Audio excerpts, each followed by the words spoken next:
తెలుగులో 9 నేషన్ టీవీకి స్వాగతం. తిరుమల లడ్డు ప్రసాదంపై వివాదం నెలకొన్న క్రమంలో డిప్యూటీ సీఎం పవన్ కళ్యాణ్ ప్రాయశ్చిత్త దీక్ష చేపట్టిన సంగతి తెలిసిందే. ఈ దీక్షలో భాగంగా విజయవాడలో కనకదుర్గమ్మ గుడిలో శుద్ధి కార్యక్రమంలో పాల్గొన్నారు. ఈ కార్యక్రమంలో భాగంగా స్వయంగా గుడి మెట్లను శుద్ధి చేశారు పవన్ కళ్యాణ్.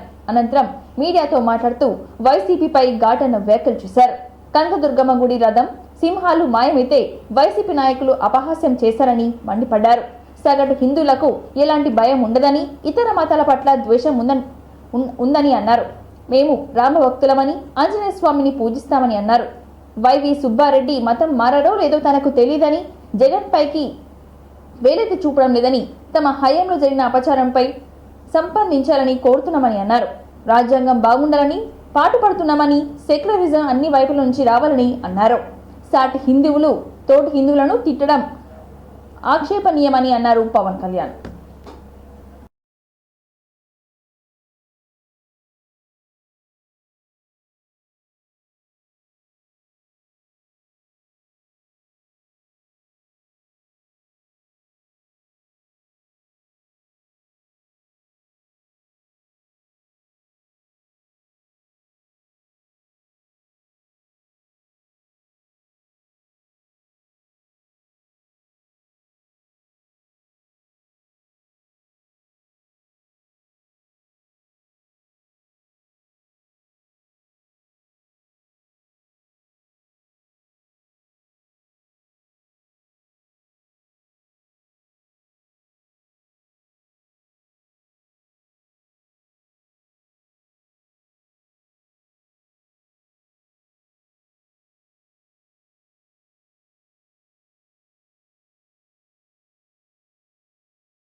दिव्येन ब्रह्मणा इदं ब्रह्म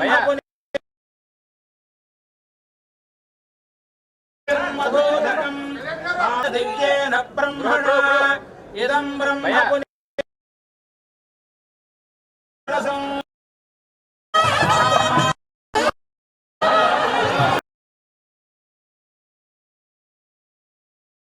మొన్నటికి మొన్న ప్రకాష్ రాజ్ గారు మాట్లాడారు నా మీద. అరే నేను మాట్లాడుతుంది ఒక హిందువులు అపవిత్రం గురించి మాట్లాడుతున్నాను. ఇందులో ప్రకాష్ రాజ్ గారికి సంబంధం ఏంటి? ఇందులో నేను ఇంకొక మతాన్ని నిందించానా? ఇస్లాంని నిందించానా? క్రిస్టియానిటీని నిందించానా? అపవిత్రం జరిగింది, ఇలా జరగకూడదు, ఫుడ్ అడల్టరేషన్ జరిగిందని మాట్లాడుతుంటే దీన్ని గోల చేయకూడదంటే, అంటే తప్పు జరిగినప్పుడు మాట్లాడకూడదా? ఒక అపవిత్రం జరిగితే మాట్లాడకూడదా? దేవతా విగ్రహాలను శిరచ్ఛేదం చేస్తే మాట్లాడకూడదా? ఏం పిచ్చి పట్టింది ఒక్కొక్కళ్ళకి? ఎవరి కోసం మాట్లాడుతున్నారు మీరు? ప్రకాష్ రాజ్ కూడా చెప్తా ఉన్నాను, నాకు మీరంటే గౌరవం, I have extreme respect for you. కానీ when it comes to secularism, Prakash Raj గారు, it's a two-way, not one. I have extreme respect for you. You know that. కొన్ని రోజులుగా తిరుమల లడ్డు వ్యవహారం తీవ్ర కలకలం సృష్టిస్తున్న సంగతి తెలిసిందే. అయితే తిరుపతి లడ్డు కల్తీకి వ్యతిరేకంగా గల్లం విప్పినందుకు తనను తప్పుబట్టే విమర్శకులపై ఆంధ్రప్రదేశ్ ఉప ముఖ్యమంత్రి పవన్ కళ్యాణ్ మంగళవారం తీవ్ర స్థాయిలో విరుచుకుపడ్డారు. ఇందులో భాగంగా సనాతన ధర్మంపై దాడులు చేస్తే సహించది లేదని హెచ్చరించారు. అలాగే గతంలో తిరుమల లడ్డు వివాదంపై నటుడు ప్రకాష్ రాజ్ చేసిన వ్యాఖ్యలపై స్పందిస్తూ సనాతన ధర్మంపై జరుగుతున్న దాడులపై తాను మౌనంగా ఉండబోనని స్పష్టం చేస్తూ లౌకికవాదం అనేది వన్ వే వ్యవహారం కాదని మండిపడ్డారు.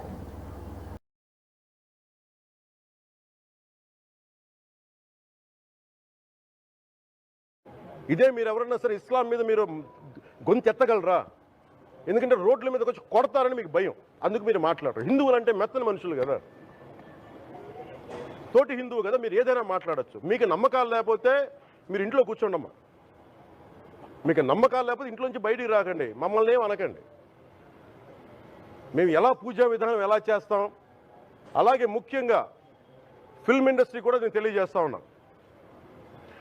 దీని మీద మీరు మాట్లాడితే మద్దతుగా మాట్లాడండి, లేదంటే మౌనంగా కూర్చోండి. అంతేగాని మీ మాధ్యమాల ద్వారా అపహాస్యం చేస్తే మటుకు ప్రజలు మిమ్మల్ని ఎవరు క్షమించరు.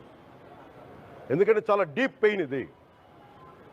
మీరు లడ్డు మీద జోక్లు వేస్తున్నారు. నేను ఒక సినిమా ఫంక్షన్లో కూడా చూశాను, laddu is a sensitive issue అని. Don't you ever say that. Don't you ever try dare to say that please. Shri Pavan Kalyan గారు, నేను ఇప్పుడే మీ ప్రెస్ మీట్ని చూశాను.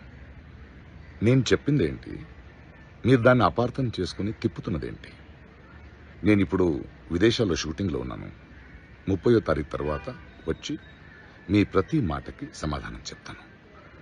ఈ మధ్య మీకు వీలైతే నా ట్వీట్ని మళ్ళీ చదవండి, అర్థం చేసుకోండి ప్లీజ్. శ్రీ పవన్ కళ్యాణ్ గారు, నేను ఇప్పుడే మీ ప్రెస్ మీట్ని చూశాను. నేను చెప్పిందేంటి, మీరు దాన్ని అపార్థం చేసుకుని తిప్పుతున్నదేంటి? నేను ఇప్పుడు విదేశాల్లో షూటింగ్లో ఉన్నాను. 30వ తారీఖు తర్వాత వచ్చి మీ ప్రతి మాటకి సమాధానం చెప్తాను. ఈ మధ్య మీకు వీలైతే నా ట్వీట్ని మళ్ళీ చదవండి, అర్థం చేసుకోండి ప్లీజ్. హన్మకొండ జిల్లాకు వివిధ క్రీడాంశాలలో రాష్ట్ర స్థాయిలో క్రీడాకారులు అవార్డులను తీసుకురావాలని జిల్లా కలెక్టర్ ప్రావీణ్య అన్నారు. హన్మకొండలోని జేఎన్ఎస్ లో యువజన క్రీడల శాఖ ఆధ్వర్యంలో జిల్లా యువజనోత్సవాలను కలెక్టర్ ముఖ్య అతిథిగా హాజరై జ్యోతి ప్రజ్వలన చేసి ప్రారంభించారు. ఈ సందర్భంగా హన్మకొండ జిల్లా కలెక్టర్ ప్రావీణ్య మాట్లాడుతూ విద్యార్థులు చదువులతో పాటు వివిధ క్రీడలను రాణించాలని అన్నారు. జిల్లా స్థాయి నుంచి రాణించిన విధంగానే రాష్ట్ర స్థాయి క్రీడల్లో ప్రతిభను చాటాలని అన్నారు. 34 మంది పోతారు అండ్ షిఫ్ట్ చేయడం జరిగింది. అంతా పొద్దున్న 9 o'clock అంతా షిఫ్ట్ చేయడం జరిగింది మేడం. అందుకే కొంచెం అరేంజ్మెంట్స్ లేట్ అయింది మాకు ఇక్కడ.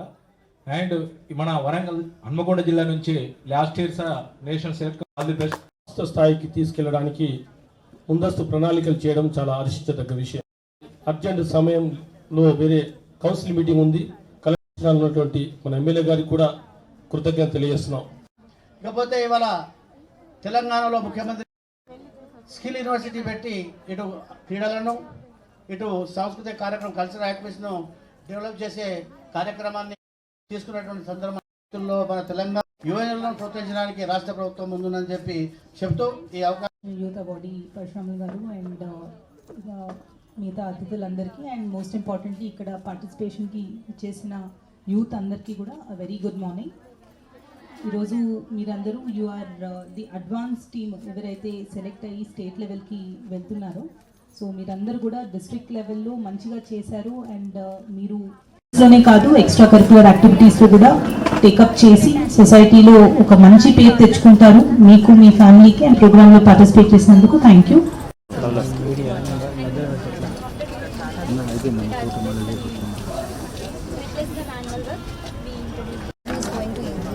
So we are average whatever using wind energy. We are created this module, and when we produce wind energy, here the LED light is LED light will glow.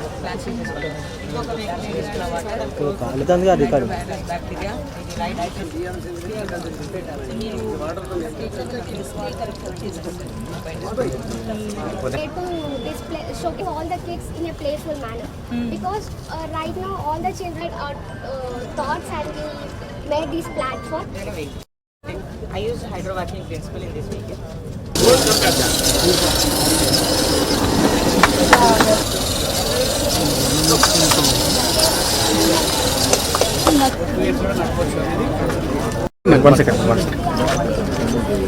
ఈరోజు JNS స్టేడియంలో national youth ఫెస్టివల్లో భాగంగా district లెవెల్లో programmes organise చేయడం జరిగింది. ఈ ప్రోగ్రాంలో youth affairs department అలానే మన ఎడ్యుకేషన్ డిపార్ట్మెంట్ వీళ్ళందరి సమన్వయంతో ఇక్కడ సైన్స్ ఫేర్ ఒకటి ఆర్గనైజ్ చేశాము. సైన్స్ ఫేర్లో మనకి సోషల్ వెల్ఫేర్ రెసిడెన్షియల్ స్కూల్ అవ్వచ్చు, మోడల్ స్కూల్ అవ్వచ్చు, ఈ ప్రైవేట్ స్కూల్స్, వివిధ స్కూల్స్ కాలేజెస్ నుంచి పిల్లలు పార్టిసిపేట్ చేశారు. అండ్ వాళ్ళు చేసిన ఇన్నోవేటివ్ ప్రాజెక్ట్స్ ఏవైతే ఉన్నాయో అవి డిస్ప్లే చేయడం జరిగింది. అండ్ అలానే కల్చరల్స్ కూడా ఈరోజు పార్టిసిపేట్ చేస్తున్నారు చాలామంది పిల్లలు. ఇక్కడ నుంచి ఒక బెస్ట్ 6 ప్రాజెక్ట్స్ సైన్స్ ప్రాజెక్ట్స్ మనం స్టేట్ లెవెల్కి పంపిస్తాం. అలానే ఒక 34 మెంబర్స్ యూత్ సైడ్ నుంచి కూడా పంపిస్తాము. వీళ్ళందరూ కూడా మళ్ళీ సబ్సిక్వెంట్లీ నేషనల్ లెవెల్ ప్రోగ్రామ్స్లో కూడా పార్టిసిపేట్ చేయడానికి ఆర్గనైజ్ చేయడం జరుగుతుంది. Thank you. వివేకానంద గారి ఆశయాలను నమ్ముకున్న వారు ఎవ్వరూ చెడిపోలే, చరిత్రలో లేదు. వారి ఆశయాలు నిజంగా కూడా ఎన్నో భవిష్యత్ తరాలకు ఆదర్శంగా ఉండే విధంగా ఉంటాయి. మరి ఈ సందర్భంగా యూత్ ఫెస్టివల్లో పాల్గొంటున్న మీ అందరికీ కూడా శుభాకాంక్షలు తెలియపరుస్తూ మరి హన్మకొండ జిల్లా పేరు ప్రత్యేకంగా నిలబెట్టాలని కోరుకుంటూ వచ్చే సంవత్సరానికల్లా మీకు మంచి ఆడిటోరియంలో ఇట్లాంటి సంస్కృతి కార్యక్రమాలు కానీ ఈ కార్యక్రమాలు నిర్వహించుకోవడానికి మంచి హాల్ని కాళోజీ నారాయణరావు గారి హాల్ కూడా ప్రారంభించడానికి రెడీ ఉన్నది. అది రేపు మాపు అవుతుంది అది. కాబట్టి మరి ఇన్ని హాల్ నుండి ఇంత ప్రత్యేకత ఉన్నటువంటి మనము హన్మకొండ జిల్లా పేరు నిలబెట్టడం కాకుండా ఇక్కడికి వచ్చిన వాళ్ళందరికీ కూడా పేరున ఆల్ ద బెస్ట్ చెప్తూ సెలవు. రాష్ట్ర గవర్నర్ జిష్ణుదేవ్ వర్మతో మంత్రి సీతక్క భేటీ అయ్యారు. ములుగు గ్రామ పంచాయతీ మున్సిపాలిటీగా మారుస్తూ అసెంబ్లీ పాస్ చేసిన బిల్లును ఆమోదించాలని వినతి పత్రం సమర్పించారు. ఖానాపూర్ ఎమ్మెల్యే వెడ్మా బోజా పటేల్ తో కలిసి రాజ్భవన్లో గవర్నర్తో సమావేశమయ్యారు. ములుగు మున్సిపాలిటీ అంశంతో పాటు ఆదిలాబాద్ జిల్లాలోని జైనూర్ ఘర్షణ వివరాలను గవర్నర్కు వివరించారు. ములుగును మున్సిపాలిటీగా మారుస్తూ 2022లో గత బీఆర్ఎస్ ప్రభుత్వం అసెంబ్లీలో బిల్లు పాస్ చేసింది. అయితే సాంకేతిక సమస్యలతో ఇప్పటివరకు ములుగు మున్సిపాలిటీకి నోచుకోలేదు. జిహెచ్ఎంసీ చట్ట సవరణలు బిల్లుతోనే ములుగు మున్సిపాలిటీ అంశాన్ని చర్చించారు. జిహెచ్ఎంసీలో కోఆప్షన్ సభ్యులు సంఖ్యను 5 నుంచి 9కు పెంచుతూ మైనార్టీ కోఆప్షన్ సభ్యులు సంఖ్యను 2 నుంచి 5కు పెంచుతూ చట్ట సవరణ చేశారు. అదే బిల్లులో ములుగు మున్సిపాలిటీ అంశం ఉండడంతో బిల్లుకు ఇప్పటి గవర్నర్ తమిళిసై సౌందర్యరాజన్ ఆమోదం తెలపలేదు. ఆ తర్వాత రాష్ట్రపతి కార్యాలయానికి బిల్లును పంపారు. దీంతో అప్పటి నుంచి బిల్ పెండింగ్ లోనే ఉండిపోయింది. దీంతో ఆ బిల్లును ఆమోదించేలా చొరవ చూపాలని మంత్రి సీతక్క గవర్నర్ విజ్ఞప్తి చేశారు.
హామీలు అమలు చేసి తీరుతామని హన్మకొండ ఎమ్మెల్యే నాయని రాజేంద్ర రెడ్డి అన్నారు.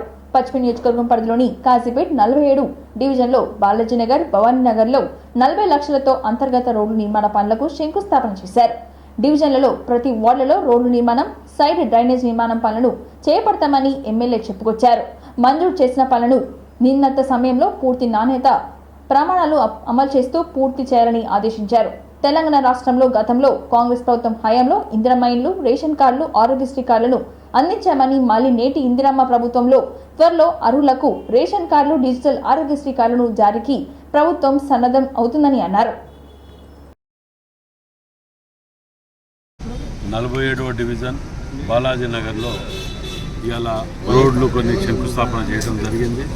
మరి పట్టణంలో ప్రతి వాడ,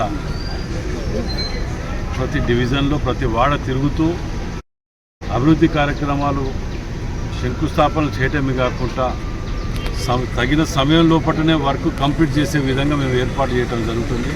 మరి అంతేకాకుండా ఆరోగ్యశ్రీ కానివ్వండి, లేకపోతే మిగతా ఏ కళ్యాణ లక్ష్మి కానివ్వండి, ఏ చెక్కులు కానీ వచ్చినా వాడలు తిరుగుతూ వాడలలో ఇచ్చుకుంటూ మరొక సటన్ టైం అనేది పెట్టుకున్నాం. అప్లై చేసిన ఈ సమయం లోపలనే కంప్లీట్ చేయాలి, ఏదో మాటల ఇక్కడికి వచ్చి కొబ్బరికాయలు కొట్టి పోవటం అనేది కాకుండా చేతల ప్రభుత్వం చెప్పింది చేస్తుంది అనేది నిరూపించుకోవటమే మా యొక్క లక్ష్యం.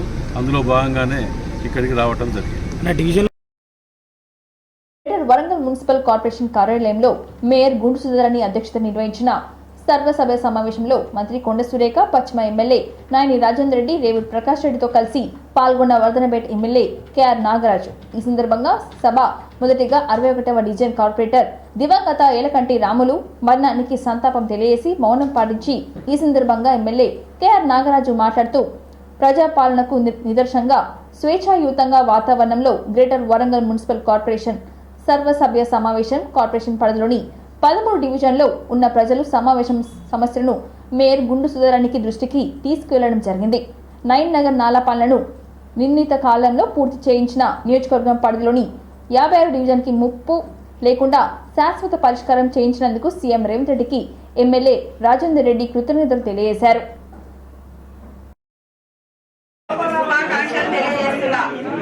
మొట్టమొదట గతంలో కంటే అసలు నెక్స్ట్ టైంకి వెళ్ళి 10 గంటలకే మీటింగ్ పెట్టాలని నేను మాట్లాడదామని చూస్తున్నాను.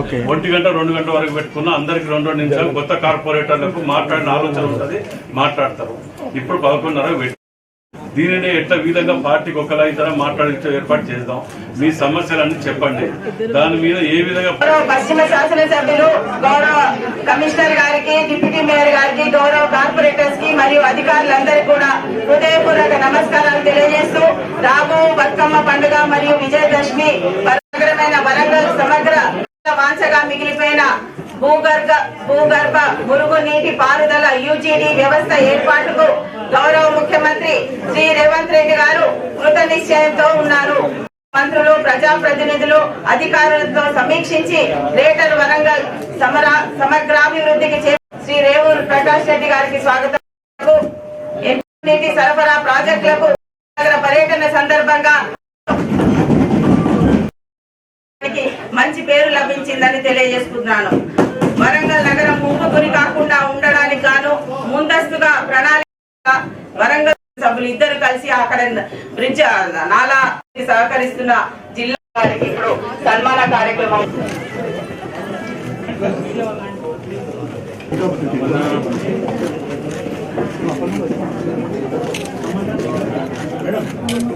మేడం మినిస్టర్ గారు సమగ్రతను కాపాడుతానని, నేను స్వీకరించబోయే కర్తవ్యాన్ని శ్రద్ధాశక్తులతో నిర్వహిస్తానని దైవ సాక్షిగా ప్రమాణం చేస్తున్నాను. ఇది మన లిమిట్స్ లో, ఇది కూడా 5 లక్షలు కూడా లేదు. అందుకే ఇది ప్రభుత్వం దృష్టి అవసరం ఉంటాయో దానికి ల్యాండ్ అక్వైర్ చేసి మన గవర్నమెంట్ కు పంపిస్తే గవర్నమెంట్ నుంచి మనం స్టేడియంస్ శాంక్షన్ చేసుకునే అవకాశం ఉంది. కాబట్టి దాన్ని కొంచెం పరిశీలించి మీరు ఆ ల్యాండ్ అక్వైర్ చేసి పెడితే మేము శాంక్షన్ చేయించే అది మేము తీసుకుంటామని సభ ద్వారా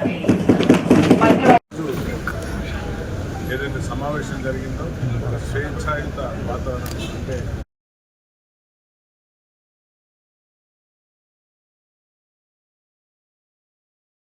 మేడం గారు మా యొక్క కౌన్సిల్ మీటింగ్ జరిగింది. ఆ కౌన్సిల్లో మేడం గారు, మినిస్టర్ మేడం గారు, తోటి శాసనసభ్యులు అందరం కూడా ప్రజల సమస్యలు మేయర్ గారి ముందట ఏవైతే సమస్యలను అన్నీ కూడా వారి దృష్టికి తీసుకురావడం జరిగింది. ఈ మీడియా ద్వారా నేను మా శాసనసభ్యులైన రాజేంద్ర అన్న గారికి మరియు మా ముఖ్యమంత్రి వారికి ధన్యవాదాలు చెప్తున్నాను. ఎందుకంటే అందరూ వర్షం పడుతుంటే భయంగా ఉంది. Last 3 days 4 days back last week కూడా అంత పెద్ద వర్షం పడుతుంటే మళ్ళీ ఏ కాలనీ మునిగిపోతుందో అని ఒక భయం ఉంది. కానీ మా యొక్క శాసనసభ్యులైన రాజేందర్ రెడ్డి అన్న సీఎం గారి దగ్గర కూర్చొని ప్రత్యేకంగా నిధులు తెచ్చి ఆ యొక్క బ్రిడ్జిని కట్టి ముందనే ఓపెన్ చేస్తున్నారు, కరీంనగర్ బ్రిడ్జ్. దాంతో మా నగరవాసులందరూ కూడా హ్యాపీగా ఉన్నారు. వారి పక్షాన, మీ పక్షాన, అందరి పక్షాన ఈసారి అన్నగారికి, ముఖ్యమంత్రి గారికి ధన్యవాదాలు చెప్తున్నాను. అలాగే నాకున్న 13 డివిజన్ల పైన కొట్లాడి ఒక 250 మందిని మళ్ళీ పారిశుద్ధ్య కార్యక్రమాలు కార్మికులు కావాలని అప్పీల్ చేసిన దానిపైన ముఖ్యమంత్రి గారు సానుకూలంగా స్పందించి మేయర్ గారి ద్వారా వారిని కూడా అతి త్వరలో రిక్రూట్మెంట్ చేసుకుంటున్నాం. ఈ యొక్క నగర ప్రజలను ఎలాగైతే అక్కగారి దగ్గరుండి వారి సమస్యలను ఈరోజు క్షుణ్ణంగా అంటే వారికి కూడా స్వేచ్ఛని ఇచ్చినాం. మీడియాను కూడా గొంతు నొక్కిన సమయం చూసినాం. గత ప్రభుత్వం మీడియా గొంతును కూడా కానీ ఈరోజు మేము ఎవరిని కూడా అందరికీ మాట్లాడే ఛాన్స్ ఇవ్వండి, వాళ్ళ సమస్యలు చెప్పనివ్వండి అంటే కొందరు అలిగెళ్ళిపోయారు. సరే, వాళ్ళు పోయే వాళ్ళ కోసం మేము బాధపడము. ఇద్దరిద్దరు అరవడం చేయడం చేసాము. కానీ ఆయన కూడా మేడం, మినిస్టర్ మేడం గారు ఉండి సమస్యలు చెప్పండి, అధికారులను ఖచ్చితంగా ఎవరైతే అధికారులు పనిచేయారో వారిపైన చర్యలు తీసుకుంటామని కూడా హెచ్చరించడం జరిగింది. కాబట్టి ఇప్పటి నుండి వరంగల్ను నయా వరంగల్గా మనం చూడబోతున్నాం. రాబోయే రోజులలో పెద్దలు చెప్పినట్టుగా తప్పనిసరిగా మన వరంగల్ సిటీని ఒక మంచి సిటీగా, ఒక స్మార్ట్ సిటీగా తయారు చేయబోతున్నామని ఈ మీడియా ద్వారా తెలియపరుస్తున్నాం. ధన్యవాదాలు. Thank you. నగర్ మున్సిపల్ కార్యాలయంలో స్వచ్ఛత హీ సేవా కార్యక్రమంలో Y Sunil Rao, municipal mayor, collector Pamela Satpathy, జిల్లా పాలనాధికారి అదనపు కలెక్టర్ ప్రఫుల్ దేశాయ్ పాల్గొన్నారు. అనంతరం తిమ్మాపూర్ మోడల్ స్కూల్లో విద్యార్థులకు బోర్డులు పంపిణీ కార్యక్రమంలో పాల్గొన్నారు.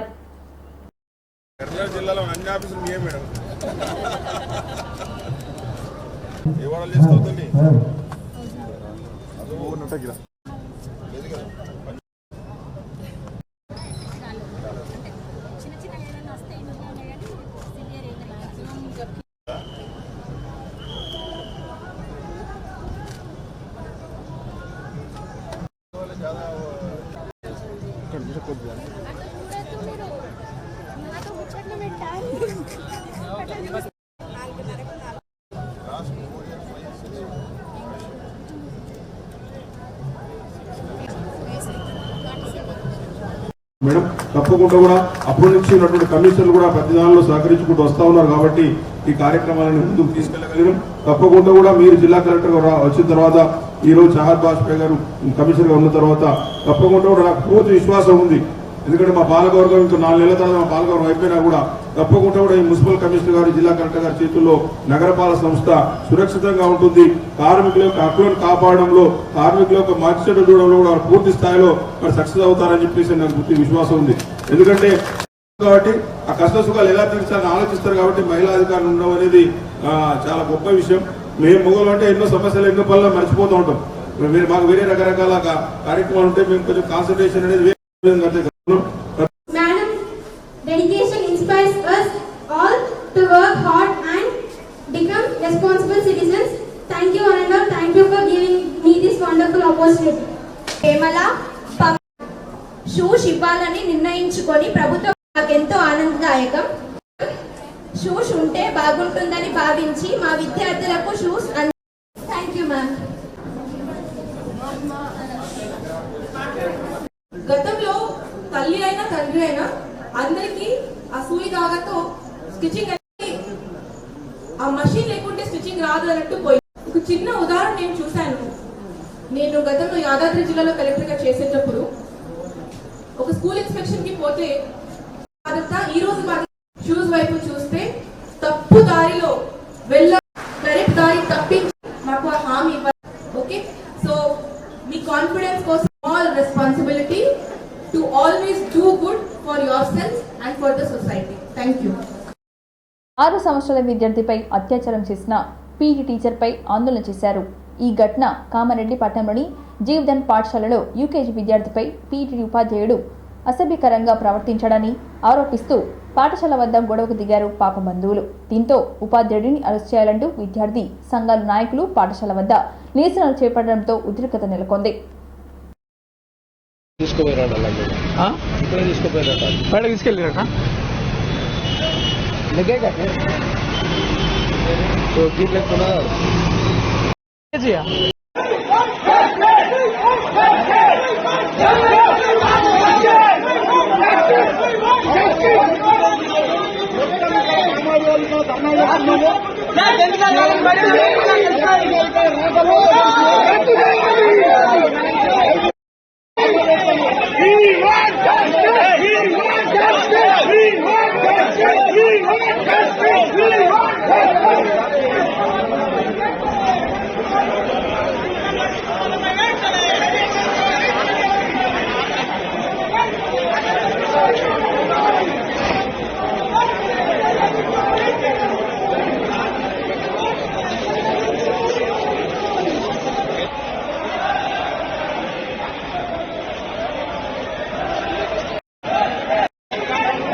ముఖ్యమంత్రి రేవంత్ రెడ్డికి చిత్తశుద్ధి ఉంటే హైడ్రా వల్ల రోడ్డు మీద పడ్డ పేదలకు ఎవరైతే ఉన్నారో వారందరికీ వెంటనే డబుల్ బెడ్రూమ్ ఇల్లు ఇవ్వాలని కేటీఆర్ అన్నారు. ఇంకా 40,000 డబుల్ బెడ్రూమ్ ఇల్లు పంచేవి ఉన్నాయని ఆయన తెలిపారు.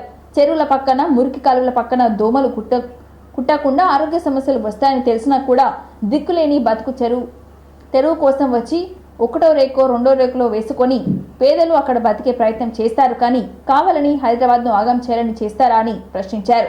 పేదవాళ్ళు తెలియకో కట్టుకుంటారు. మానవత్వం ఉన్న గవర్నమెంట్ వారికి నచ్చజెప్పి నోటీసులు ఇచ్చి తప్పు జరిగితే జరిగిందని వారిని ఒప్పించి మెప్పించి వేరే చోట ఇల్లు ఇస్తా అని చెప్పి వారిని తరలించాలి, కానీ నీతి రీతి లేనట్లు ప్రవర్తించవద్దని కేటీఆర్ అన్నారు. ఇప్పుడు మురికి కాలువల మీద ఎవడు కట్టుకుంటాడండి ఇల్లు? ఆ గబ్బు వాసన తెల్లారు లేస్తే ముక్కు పుట్టలు అదిరిపోంగా మన పిల్లగాళ్ళకు అనారోగ్య సమస్యలు వస్తాయని తెలిసి, ఆ నాళాల మీద ఉంటే దోమలు కుడతాయని తెలుసు, ఆ నాళాల మీద ఉంటే ఆరోగ్య సమస్యలు వస్తాయని తెలుసు, ఆయన ఎవడు కడతాడు అక్కడ ఇల్లు?